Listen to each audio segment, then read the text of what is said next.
arguably the best colorway on Jordan shoes is the Chicago colorway. The white, red, and black. It's pretty hard to beat, and obviously the Chicago Bulls are synonymous with Michael Jordan. So if you didn't know, Michael Jordan retired as a member of the Chicago Bulls in 1998. There was a whole documentary called The Last Dance on Netflix about it. But he retired in 1998 with 6 championships. But 2 years later, he joined the ownership group as a minority owner for the Washington Wizards. And of course, MJ being MJ, he thought he would help the team more if he was actually playing for the Wizards. So in 2001, he announced that he was coming back to the NBA. He played for 2 seasons with the Wizards. Unfortunately, they never made the playoffs even with Michael Jordan. It was clear he wasn't the same player. He was like 38 when he came back. He still averaged over 20 points both seasons though. He still had some incredible games at that age, like when he dropped 55. Can't remember who he was playing, but anyway, 55 at that age is insane. But it was clear it was not the MJ of old. Air Jordan 3 Wizards. Now, Nike's website, they actually don't mention the Wizards at all.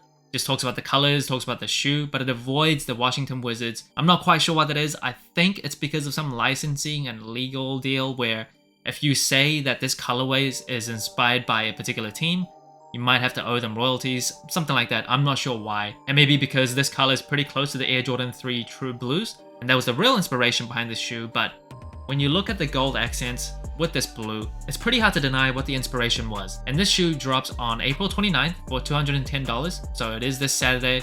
And I've seen online, not a lot of people love this shoe, at least relative to other Jordan 3s. The Jordan 3 is a pretty popular silhouette. Usually if it was a pretty decent or good colorway, it'll sell out pretty quickly, but judging, at least just from online speculation and comments, this might not sell out in the way that people expect of a Jordan 3. As someone that grew up in the 90s and the 2000s, I remember fondly those early Wizards days in the early 2000s. Maybe not so much MJ's playing career with the Wizards, that was very short-lived, but a few years after that, they had like Gilbert Arenas, Antoine Jameson, Larry Hughes, all on the same team, and they were a super fun team to watch. The upper sole of the shoe, of course, comes in a white base leather layer, and the leather, it is creamy. Feels very, very nice. Comes in that tumbled texture. However, the mudguard comes in a more synthetic feeling leather. There's probably like some type of coating on the mudguard. But that tumbled texture on the base layer, that feels very, very nice. And of course, the defining feature of the Jordan 3s is this elephant print that you see on the toe box, as well as the heel counter.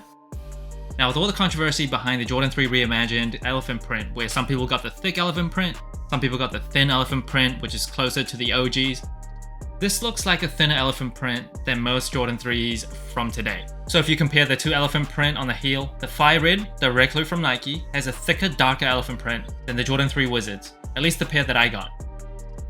Now, some people might have a different experience with the elephant print or the Jordan 3 Wizards, but honestly, I don't think there's any consistent standard that they have to abide by. I feel like they just have a pattern, and whether it's dark, whether it's thick, that's just kind of a variable. And I do prefer that thinner elephant print. I think it looks cleaner, not just because it's closer to the OG type of elephant print. I just think it looks cleaner overall. And you see the gold Jumpman on the tongue, as well as the last 3 eyelets. Now that gold is seen on the old Wizards colorway when Michael Jordan was still playing for the Wizards. And I remember Gilbert Arenas, a bit after MJ's time with the Wizards, in like 2006 to 8, somewhere between that timeline, the Wizards had like a fully gold uniform. And Gilbert Arenas, one of the most fun players ever. Also a very fun person to listen to on podcasts. He's kind of crazy, but it's fun to listen to. He wore the gold Wizards uniform and dropped 60 points on the Lakers and Kobe Bryant at Staples Center. One of the craziest, coolest, most fun performances to ever watch. And at the end, he bowed to the audience almost to say, I owned you tonight. And you see that blue on the midsole, as well as the ankle collar and the inside of the tongue. And you also see that on the top 4 eyelets of the shoe. I like this blue a lot. It's nowhere near as good as the UNC blue, but I do like a darker shade of blue in general. So it's like UNC blue all the way up here, even though it's a lighter blue, and then darker shades of blue, and then everything else after that. And generally, I like this colorway. Some people might be put off by the gold on this shoe, but as someone that grew up in the late 90s and early 2000s, I was so used to seeing the Wizards wear blue, white, and gold. They were a fun team, so I watched them quite a bit, so I'm very used to this combination of colors. Interesting thing to point out, the eye stays over here also comes with elephant print. Some other Jordan 3s, they just make that like a white base leather layer. Like the Jordan 3 Fire Reds, like the reimagined, they don't have elephant print going all the way up here. But the True Blues, that one had elephant print on the eye stays. And the booty of the shoe, it is not Nike Air branding, it does have a Jumpman logo instead. I have no problems with that. I know everyone prefers the Nike Air branding on the booty of the shoe. However, I think they should just be reserved for OG colorways. I think that makes a lot of sense. OG colorways are more coveted anyway, so just save the special ones for special colorways. I don't have a problem with it.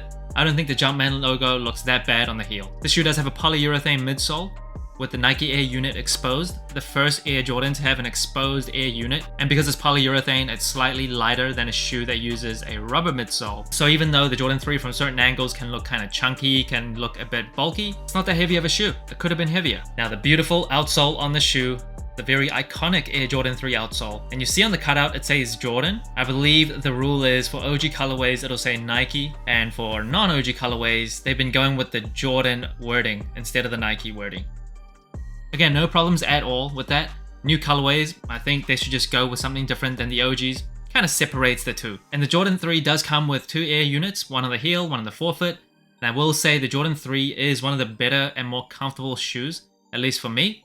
I really like how they feel on feet. This shoe does not come with any extra laces, and I think I'm fine with that. Usually I complain, I do want extra laces, I like options, but I think white laces are the best option for this shoe. Can't really think of another color that would go as well as the white. So for once in my life, I'm not complaining about a lack of extra laces. Gotta talk about the box of the shoe. You can see that it also comes in the Wizards Blue colorway with the elephant print. Very, very nice, love that. And the golden Jumpman, just to match the Jumpman on the shoe. Apart from that, there's nothing too special about the box. Inside the box, you see the paper comes with the same elephant print. I wonder if people complain about getting a thick elephant print paper on the box, and if they would prefer a thinner elephant print on the paper on the box. If you do, you complain way too much. Now moving on to sizing, I'm a size 9.5 true to size. However, I do have wide feet, but the Jordan 3 is one of the shoes that I can always go true to size for.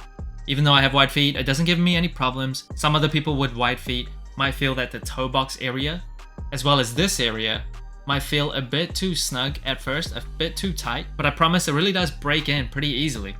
And once it's broken in, it is so nice. The padding inside just wraps around your feet. The cushioning, as I mentioned before, 2 Nike Air units, very well cushioned. Even though it's not the lightest shoe, but overall, as a casual everyday wear, it's so comfortable. So if you do have wide feet, unless you really want a loose feel to your shoes, I do recommend going true to size. And that brings the total sole score to 19 out of 25, one of the highest scores that I've ever given a shoe.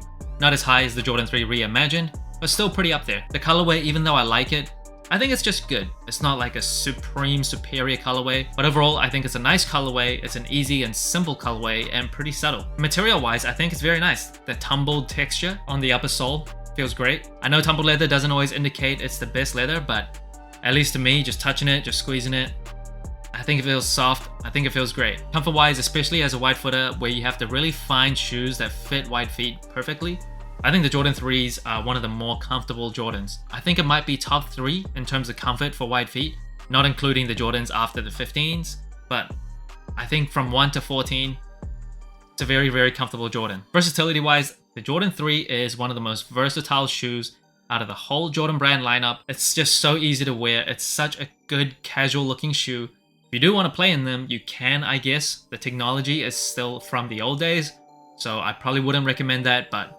versatility wise, casually, with this colorway where it's very subtle, it uses a very commonly used color in the blue and has hints of gold, a less common color, throughout the shoe, and I think it works really well. So a versatile silhouette meets a versatile colorway, no complaints there. And storytelling wise, I like and appreciate that they use the colors from MJ's last NBA team. I like that they changed the color of the box to match the colorway. However, I'm not quite sure why Nike.com in the description of their website never references the Washington Wizards of the early 2000s. It never references that Michael Jordan played for the Wizards, but if there was some tie-in to his Wizards days, if there was a clearer story there, I think it'd have better score for storytelling, because if you just looked at this shoe and if you went on Nike.com, looked at the description without knowing anything about MJ or his playing career, you just think this was another general release. But it's not. There's a little bit of a story there and inspiration there.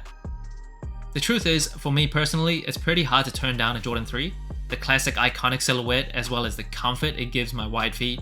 I pretty much go for any Jordan 3 release unless the color is just like way too much. Then I probably would avoid it, but everything else, even if it's just a good colorway, I would still get it. And even though I think there are a lot of other Jordan 3s that are better than this one, because it's good, because I like the colors, because it reminds me of the early 2000s, couldn't pass on it. So that's it. Thanks for watching Soul Inclined. Let me know what you think of the Air Jordan 3 Wizards. Like, subscribe, comment, all that good stuff. And remember, tomorrow may never come, so wear your shoes.